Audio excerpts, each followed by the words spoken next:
Okay, never mind. Cooking, crime, and real estate. That's what it's called. I forgot. All right. Welcome back to our cooking, real estate, and crime. I never remember what it's called, but this is happy Monday to everybody. Awkward. Anyway, today we wanted to go ahead and review the meals that we had last time because we forgot to kind of tell you guys what those were. The first one we had was the beef one. What was it called again? Let's see. It was Kung Pao beef bowl. Yeah. Yes. And give you an idea if we would eat it again or not eat it again. I would say probably on my end a no. I'm not a big fan of ground beef. If it was chicken, maybe. But the ground beef didn't cook very well the second time around. And like I get these and then I save my leftovers for lunch the next day. So heating it up the next day was not exactly tasty. So I'd probably say no. But what do you think? I liked it. I mean, I don't doubt that it didn't reheat well because it was beef and it's greasy. I don't know. For me, it doesn't. Well, it just I mean, didn't taste the same the second time around. In a dish that has any kind of moisture, like high moisture content, when you reheat it, it plumps back up. But in that, it didn't have a whole lot of moisture with it, so it kind of dried out. Yeah. So. Yeah, there wasn't like any tomato sauce or something in it to keep it moist. But anyway, and then the next meal that we had was the chicken fajitas, right? Those were great. They were awesome. I would definitely have me some fajitas again. But then again, I'm Puerto Rican, so we like that kind of food. I grew up in a Hispanic family. Yeah, I'm all for the spicy food. All right. So basically, out of the two meals we've had one thumbs up and one thumbs kind of like right.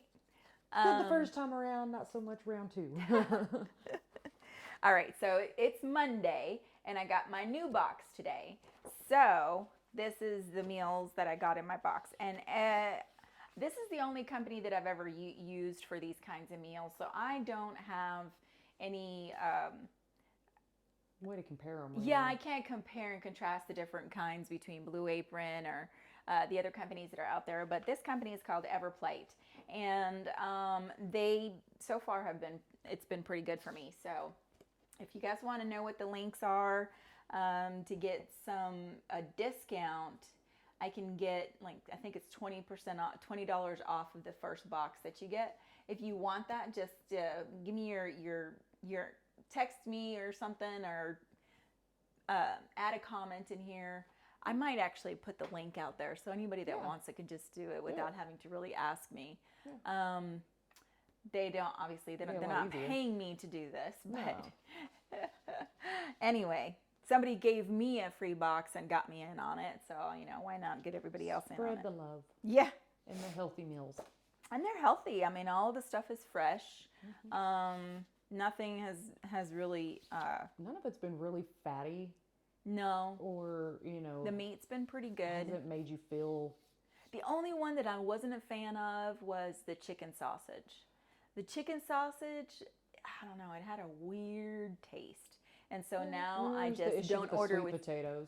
And the sweet potato one. Yeah, the sweet potato. Well, that might have been user error. That might have been user error too, because we messed that one up. It would have helped if they were more than the size of like a golf ball. They weren't. Yeah, they dried weren't out. A decent size. Great. Yeah, they weren't a decent size sweet potato. Sweet potato. It would have been no problem. Yeah. But those were some sad sweet potatoes.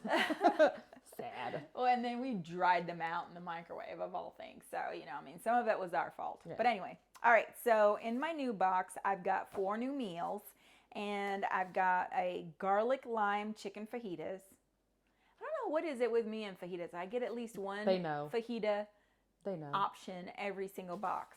Oh, and then you can select the kind of meals that you want. There's an app. And you select the meals that you want delivered to you for that week. Like or they will pre-select certain types of meats or certain styles of cooking. Like if you prefer, more on the Indian side of food or the Hispanic side of food, Yeah, you can customize it. Well, they give you different options a bit of the menu for that particular week, is what it is. And you can choose which ones. They pre-select ones for you, but then you can, if you don't like them, you can change them up. And then you can also add to it too. So for instance, if I wanted this to be steak, I would, pay an extra $4.99 or something like that for it to be a steak meal instead of a chicken meal. There's some upgrades that you can do to it. Anyway, all right, so we got turkey shepherd's pie. Ooh. Is my second one. Garlic lime chicken fajitas. Beef banh mi bowls. I don't know what it is. Sounds like It's Oriental. Yeah, and this one's got ground beef. I'm not a really big fan of ground beef. And then another crispy buffalo ranch chicken. This one I just had something similar to it last night, so I don't know if I really want to do this one. So I think this week we've got a choice of turkey shepherd's pie or garlic lime chicken fajitas. Well, we just did the fajitas. I know, we did the fajitas Let's last do one. the shepherd's The shepherd's pie? Okay. It's kind of cruddy weather outside. That would be good. Yeah, why not? Put something in the, it doesn't even say to put it in the oven. It's cooked on Skillet the stove. meal. Shepherd's pie is a skillet meal.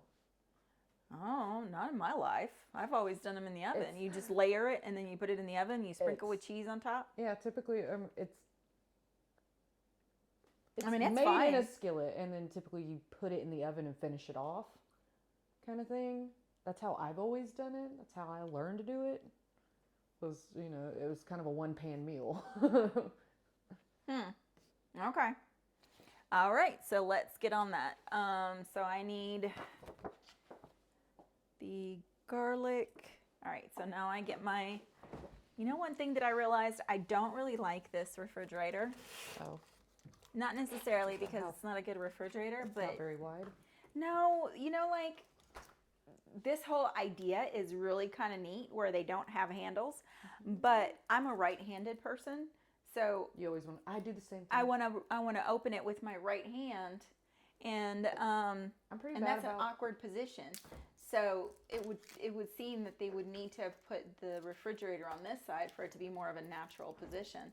So whenever I open it, I always have to try and remember to open it with my We have the same left. refrigerator. I don't know how many times I'm trying to get in the actual refrigerator, and I end up just going ahead and opening the freezer. Yeah, because it's a natural. right-handed. Yeah, That's it's a the handle natural that's position. easier to grab a hold of, and Yep. you just grab it instead. I completely agree. All right, so let's see. We need ground turkey. That's my ground turkey. Yukon potatoes. Yum, yum.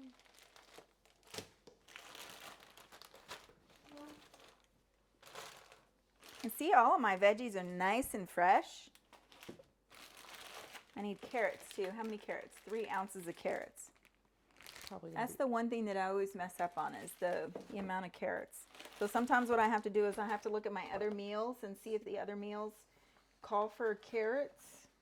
See, there's 1, 2, 3 meals call for carrots. And how So many I bet you carrots do anything have? it's just, huh? And how many carrots do you have? Well, I've got, Do you have 3 carrots? no, I've got 5 carrots. Well, That's what makes it odd.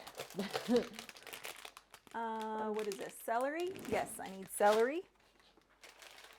Yellow onion. Sour cream. Chicken stock. Garlic. It says 5 potatoes. All right, so there must be another meal with potatoes. There's a lot of potatoes here. All right. And actually, there's 6 carrots. Good gosh. so it's going to be 2 because you have 3 of I'm them. gonna have- you said? So yeah, it's going to 3 be of 2 carrots a them. meal. Yeah, exactly. Well, All right, easier to and figure out let's your see, numbers. potatoes, carrots, celery, onion, ground, da-da-da. All right, so that's all that I need. Oops. Rinse that off. Put that back in there. All of my veggies back in there, and I need 1 sour cream. 1 sour cream. And chicken stock and dried thyme. Let's see, dried thyme. I think that's how you pronounce it. Time. Okay, whatever. Whatever. To each his own. Potato, potato. Chicken stock concentrate. I need 2 of those. All right. And I think that's it. All right, so we put all of the rest of our stuff back in here.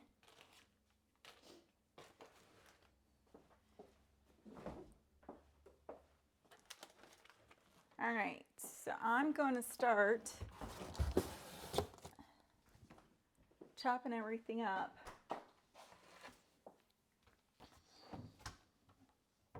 Because I'm pretty sure that's what that's going to tell me to do. This one I had last night, crispy Caesar chicken. It was very good. Very, very good. I was very impressed with that one. I'm not a really big Caesar eater, like Caesar salad or Caesar dressing, but it didn't hurt the meal. It says wash and dry produce, dice potatoes into 1/4, put it into a pot. Okay, so basically we're just gonna clean our vegetables and start chopping. So to this week, let's see. This week we're talking about Alaska, correct? Yes. All right, I keep on messing that one up too. So what did we get? What is the... Hang on just a second. Let me put my brain together. How do we get a real estate license in the state of Alaska?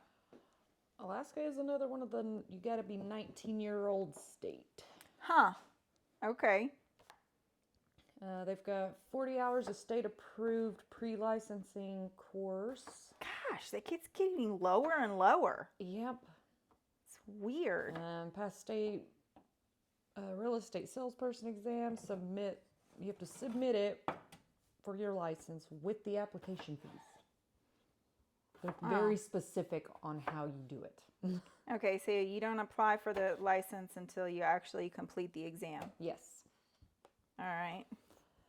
Is there continuing ed stuff that they have to do afterwards? I didn't find anything about continuing education. They do have where if you've ever been convicted of a felony that implies character unworthiness, the applicant will not be granted a license until 5 years after the complete sentence has been served. So I get they do have a forgiveness on, past discretions. And it doesn't have anything to do with moral turpitude.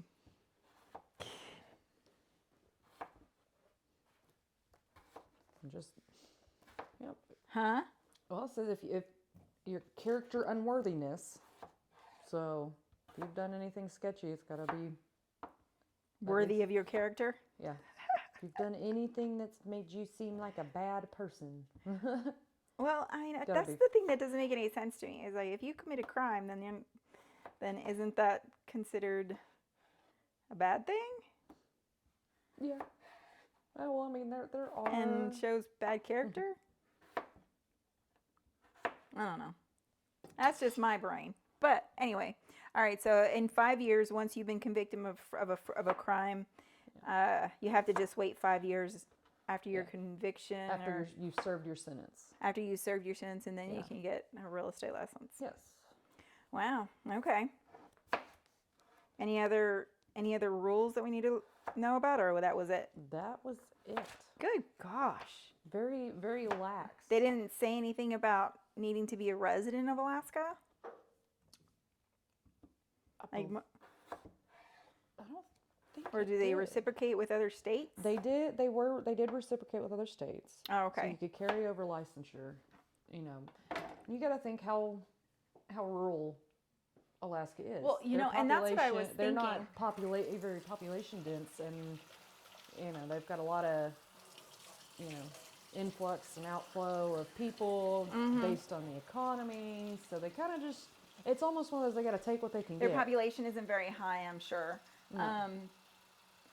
One thing that I noticed in the research that I was doing is that per capita, or the percentages compared to crime in other states Oh, they've got one of the highest was crime. super high.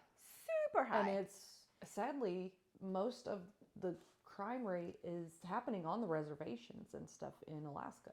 Oh, wow. A lot of their highest arrest happens for drunken disorderlies, DUI, because everything is so expensive up there, having to be shipped or flown up there. So a lot of people make moonshine. Oh, okay.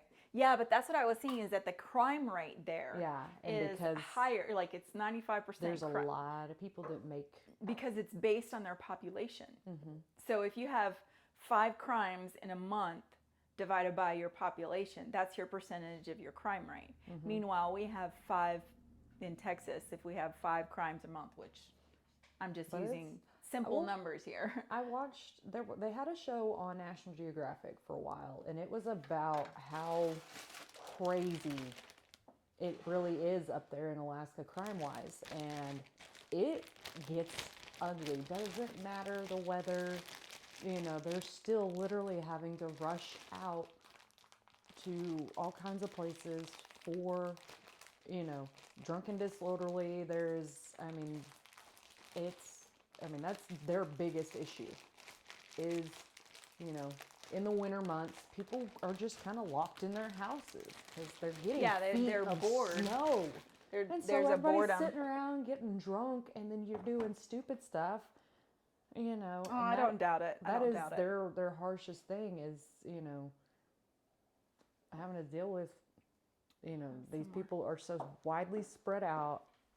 You're just locked. You're essentially locked in your home all winter. I needed my garlic. I had some laid out. Oh, here we go. I wasn't sure if that was enough, but yeah, this is good. Okay, so what did we find as far as like real estate, a crime related to real estate in Alaska? I've got a very interesting one. So this is one that I actually got this off of the FBI archives. Huh, okay. And it wasn't just one person. This is a total of 9 defendants in this case. What? Yes. So this was in August of 2009. There was 9 people sentenced in Alaska's largest mortgage fraud investigation. Okay. And it was realtors involved in that? There was a broker, there was a real estate agent, there is a, let's see,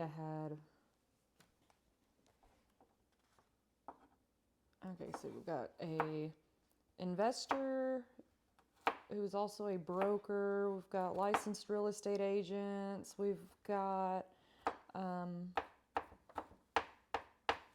chop my finger a title company loan closer. Oh, wow. So it was like the full kit and caboodle. Oh, yeah. Okay, so tell me about the crime. What happened? So,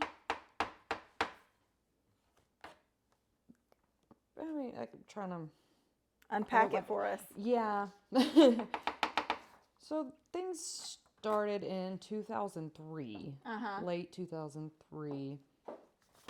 I'm going to peel a carrot. The main defendant, Lance Lockard, got together with his father-in-law and some of their... Got some patronage going on there. Yeah. His father-in-law is Gary Paterna, and some friends he knew through the business. And they started running schemes, buying house. Someone would buy the house.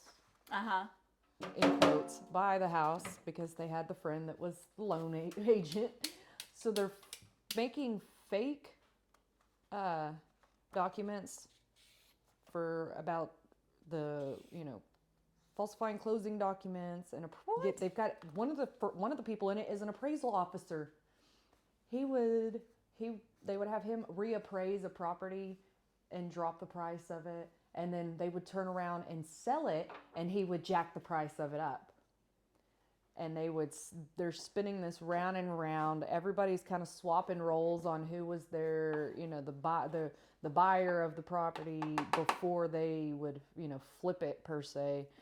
And so it was like a round robin type thing. yes, a lot of this they were dumb enough in doing it on the same day. What? They would buy this property and then sell it the same day to, and all of it fake closing documents. They were faking that they had down payments made. Everybody, they were. So who was getting the? I mean, how were they getting? I don't understand these types of transactions. We're gonna cook our potatoes here until it says until it boils, and it says to put 1 garlic clove in there too and salt for flavor. Let me get to where. So the banks were giving them this money back and forth because obviously they had a loan officer. Yep. They were going through their own mortgage company as well. He had a mortgage company, the Alaska State Mortgage. That company also ended up being fined very crazily because of the involvement. And I've got like 4 pages of information here. Oh, well, go right ahead. I've got lots of chopping to do. Through. So we'll just start at the beginning now that we kind of got an idea of what's going on with this craziness. Okay. All right. So Lockhart was sentenced to, he ended up with a 70 month sentence in prison. And this is the broker? Yeah, this is the main man for his leadership of a large-scale mortgage fraud scheme. And he was the broker of the real estate company. Yep. Wow. Yeek. Yeah. So there was the 9 individuals and the 1 corporate defendant. Over a 3-year scheme to defraud some 13 mortgage lenders and banks in 57 different loan transactions, netting over $1.7 million in profits. What? So this is just, their little percentage was $1.7 million. Wow. There was also... over how many years was this going on? It was like 3 years. Jesus. Yep. It's also $2.5 million in losses to those financial institutions. So it was really against the banks, though. There wasn't individuals involved that were being defrauded. Oh no. Oh, okay. All right, go ahead. That happens later. That's later in the I won't information. interrupt. So the 9 defendants were sentenced to a total of 14 and a half years imprisonment and imposed thousands of dollars in fines and restitution. Okay. And we've got people that, some of these people are not very old and some of them are rather old. I mean, the main defendant's 34. His father-in-law is 62. The appraiser was 74. One of the loan officers that was involved is 30. I mean, these are people that are, most of them are middle-aged. Okay. So Lockhart, the licensed real estate investor and lead defendant, pled guilty to 64 counts and was sentenced to the 70 months and ordered to pay $2.5 million in restitution.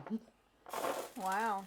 He also ended up admitting to a forfeiture allegation and an additional count, forfeiting his interest in $116,000 that was held in an investment account in his name. Huh. Charles Carson, a licensed real estate appraiser, was sentenced 24 months and had to pay $2.4 in restitution. Wow. Jeez. Holly Stroud, the title company loan closer, got 18 months and ordered to pay just closer to $404,000 in restitution. Wow. There's Keith Facer, who's an agent, he got 16 months and just over 221,000 So the restitution. whole company got Oh, yeah, they were. the whole real everybody estate got company got something. wrapped into this. Yeah, pretty much. Then there's Don Murray, Don't do it. who's an agent. He got 21 months and just under 500,000 in restitution. There's Cherise Sanders was a loan originator. Uh-huh. She got 12 months and 1 day, was not ordered to pay any restitution though. So they did actual hard prison Oh, time. yeah. Then there's Jonathan Ruff. He's one I didn't get his job, what he His title? yeah, his title for this was not listed. I don't know if he actually had a title because he's one I noticed on a few of the indictments that they kind of gave a layout to give you an idea of what everybody was doing. That was either one of the buyers or he would be a nominee for, the paperwork later. So I think he was just it makes me think he was a friend that was just involved to help get his part. He got 12 months and a day with almost 1.1 million in restitution. What? Gary Paterno, the Jesus. father-in-law, only got 3 days in jail, but he has to pay almost 1.2 million in restitution. Wow. And then there was the Alaska State Mortgage, which was their mortgage company, was fined almost $92,000. All of them together pled a total of 64 counts. Were charged with conspiracy, wire fraud, bank fraud, false statements to a financial institution. All of this happened from December 23rd, 2003 to May 31st, 2006. Lockhart and the co-defendants arranged to purchase and sell real estate in Alaska and obtain mortgage loans for the purchase and sale of those properties through a series of fraudulent schemes that relied upon false and fraudulent statements, inflated appraisals, falsified down payments, nominee,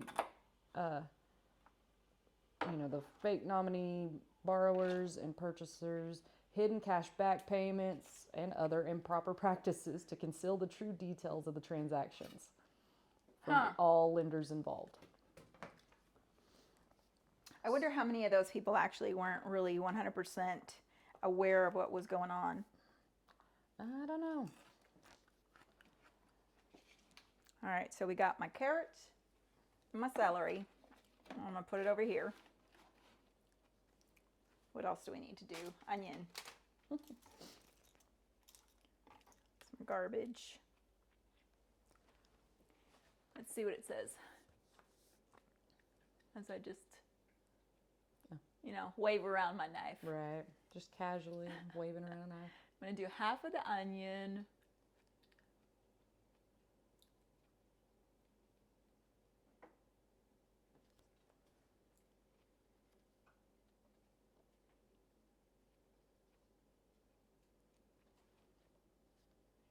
It really only costs to cook half of the onion, the whole entire thing. Finely dice half of the onion. Okay. All right, keep going. So what they would do is transfer the investment risk from their group to the mortgage lenders and provide the inflated profit and fraudulently obtained funds. I wonder where they bought these properties from. Does it say? Some of it was like apartment buildings. Some of it was houses. Oh, so some of it was commercial? Mm-hmm. Huh. They only pled guilty to a total of 5 separate schemes. Lockhart arranged the simultaneous buy and sale of properties using one or two others as the nominee purchaser. The Carlson, the appraiser, would inflate, the property evaluations. Disclosure here real quick. I am not a professional chef, so if I'm cutting anything wrong, just ignore. And then Stroud falsified closing documents to conceal that no down payment was made. They, each one of those schemes, they, kind of traded everybody up a little bit so that they, It's called a round robin. weren't as likely to be found out, which obviously didn't work. We had a couple of times, I think there was a company here in Wichita Falls at one point that got into some big trouble with REOs. Like whenever you're selling out, whenever you're the listing agent for an REO, you can't sell an REO to your immediate family without disclosing it, because that would be considered an unfair advantage. Yeah. So there was a company here at one point in time that was doing a lot of that. I don't remember exactly all the details, but they basically were buying the properties from the REO company, and then they would turn around and they would flip it and make that profit. So it's definitely would be technically considered fraud. Yep. All right, now that we got all of our vegetables chopped up, we're gonna fry them up. A little bit of oil. Let's heat up. And it says to do the carrots first, then celery, onion, and garlic. Okay. All right. Anything else nothing else shocking on that one, huh? Oh, no, but It gets worse. still My more. goodness. Keep going then. So the indictment further alleges that the defendants, acting on behalf of Lockhart, sold the properties obtained through the fraudulent loans listed in the schemes to third-party buyers. Third-party buyers? Mm-hmm. Like owner-occupants? That's kind of what it made me think of. That's kind of how it ended up seeming. Huh. Like okay. It's weird. Okay. The way they had some of it worded was a little weird. Using further inflated appraisals provided by Carlson and illegal cashback payments to the buyers, aided by the real estate agents, Keith Facer and Don Murray. Okay, so they would illegally give them cash back, the buyers? Yeah. So it's this whole case is just. That's very convoluted. Yeah. Yeah, it's a very screwed up situation. But I don't know what's illegal about that. I'm confused. It was the way they end up doing it in the paperwork. I don't really understand why you would give cash back to the buyer. Like maybe they got cash back from. It was in the paperwork as they were getting cash back from something on the paperwork, and they weren't ever for getting repairs or something. Yeah, and they were never getting the cash that back. Would be illegal. They were pocketing the cash back. That would be illegal. Yeah. Yes. Now we're cooking. Let's see. So they would make them think they were getting this cash back to make it seem like this overpriced property was worth their money, when they weren't getting the cash back and the price on this thing had already been inflated twice. By the time these, So they were selling basically worthless paper to these banks. Yeah. Because the assets weren't worth that much. Yes. And you said that there were multiple commercial properties, or there was just a variety? You said 5 different schemes. So basically five schemes. If I remember right, there was one that was a multi-living establishment, but most of it was housing. Was just, trying to make it look like properties. I wonder how many properties were in each scheme. Some of them were multiple property, and some of them was just single. I think they kind of based it on how much they could get on it at a time, whether they did a single property or if they did multiple rollovers. Okay.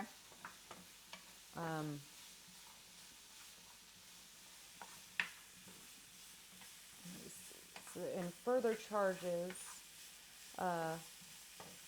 Lockhart, Carlson, Paterno, Stroud, and Ruff used nominees and falsified loan paperwork in a purchase financed by the First National Bank of Alaska.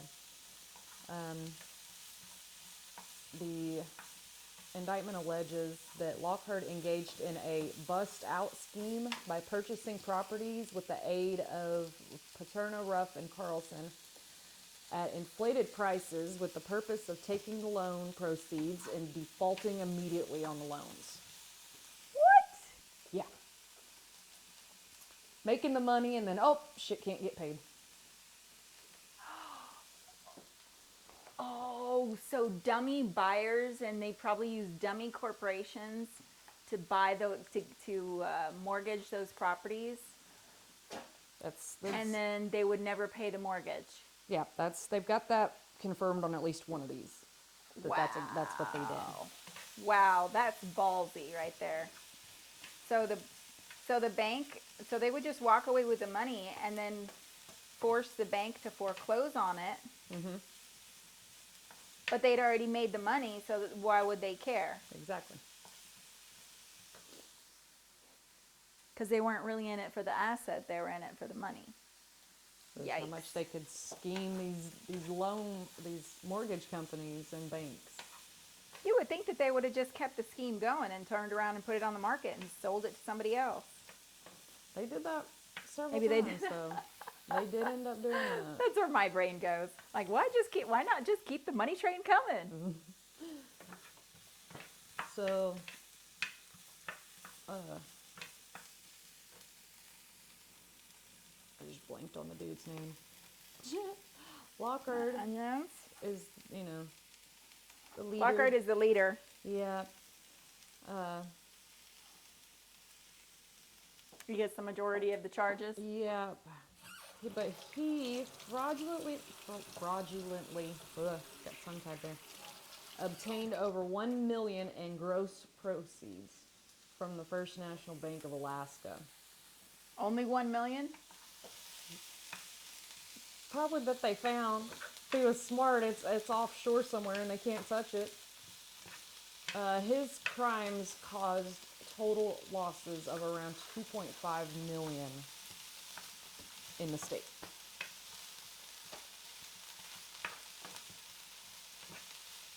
Wow.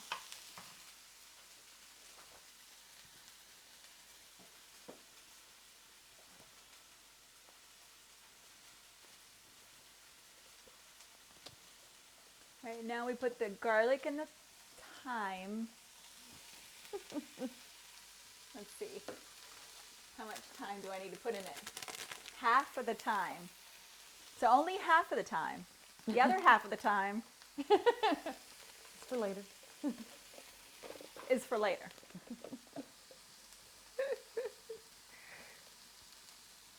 I don't know. Is that half of the time?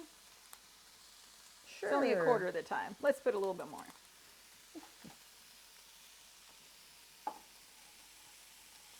All right, so now we're going to put the garlic in there.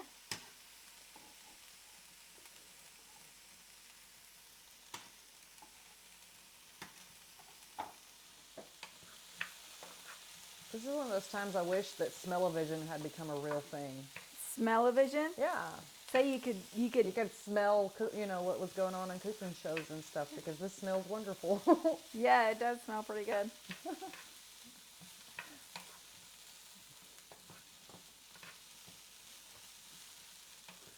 All right, I think now it's going to call for the turkey. All right, now it says to add turkey to the pan with the veggies, season generously with salt and pepper, and cook until browned. And then a tablespoon of butter and 2 tablespoons of flour.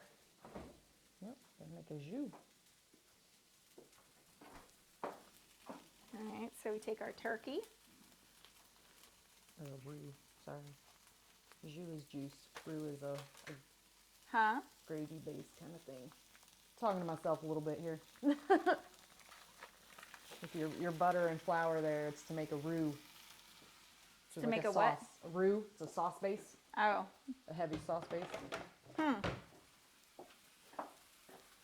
Okay. Anything else?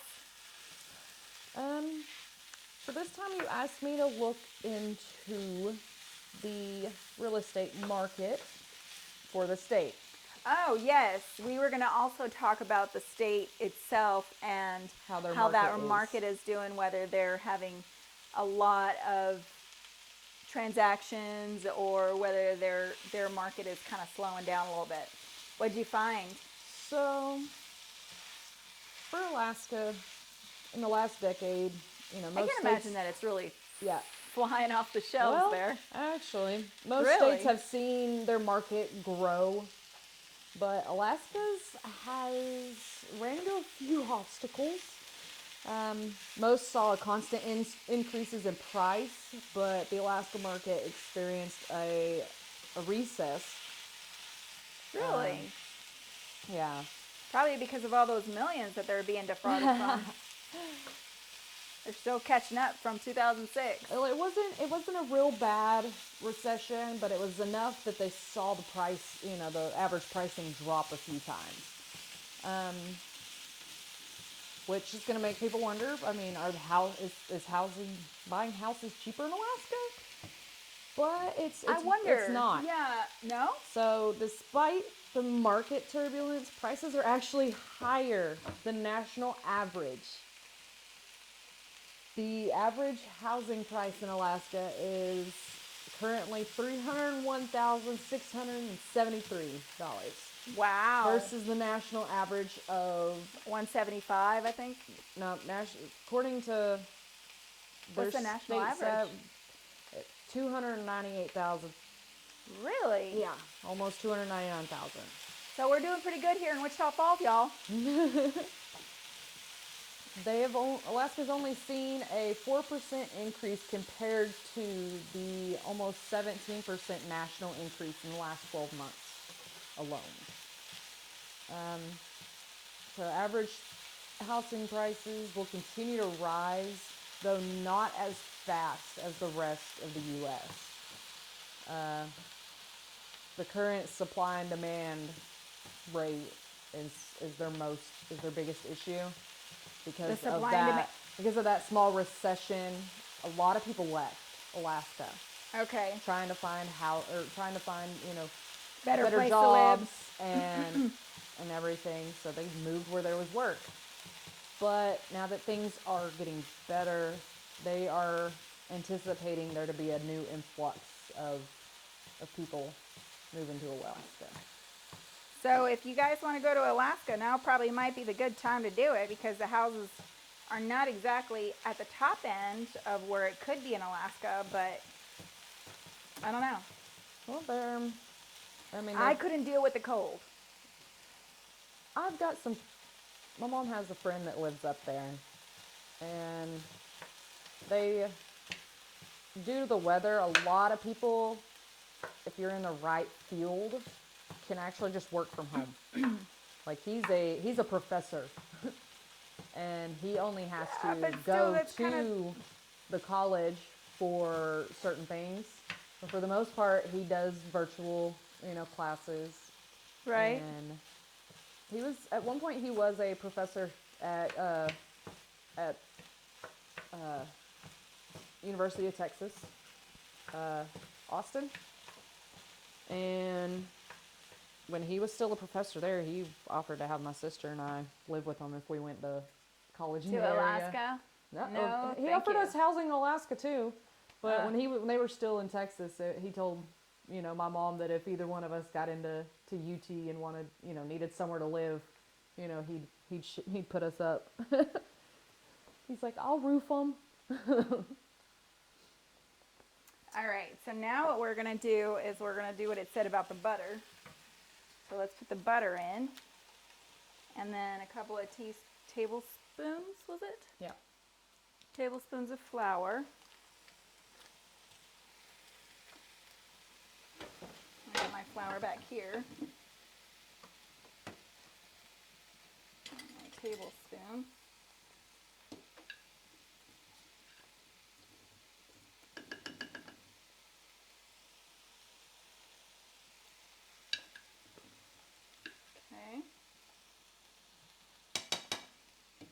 interesting.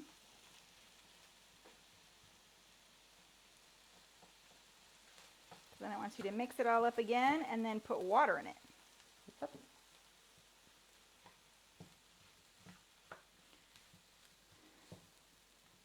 All right, you want to work on those mashed potatoes there?